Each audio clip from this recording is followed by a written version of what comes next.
may buntag at tapos ko lang maghatid ang estudyante.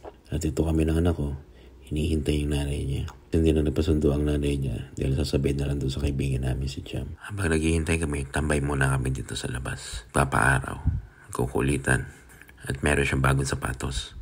Tinanong ko kung sino bumili. Sabi niya, mama daw niya ang bumili niyan. Piniflex niya yung sapatos niya.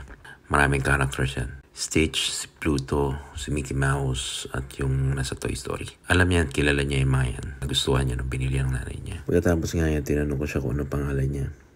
Ang sinagot sa akin, I am 3. Sablay nak, sablay. Hindi. Mali yun. Kaya binalig na lang niya, hinanap na lang niya lola niya. Where is Lola? Alam naman niya nasa kusina lola niya. Sakita siya ng carton box ng pizza. Naalala niya yung kumain kami ng pizza. Sa tawa yan dyan. Kasi nakita niya yung lola niya sa bintana. Yung nasa labas nga kami. Medyo umiinit na rin sa oras na to. At nagbabago na kasi yung panahon. Mag-i-spring na. So nagkukulit lang kami. At maya tinanong niya sa akin. Nasa na daw ang nanay niya. Ayun. Biglang dumating na ang nanay niya.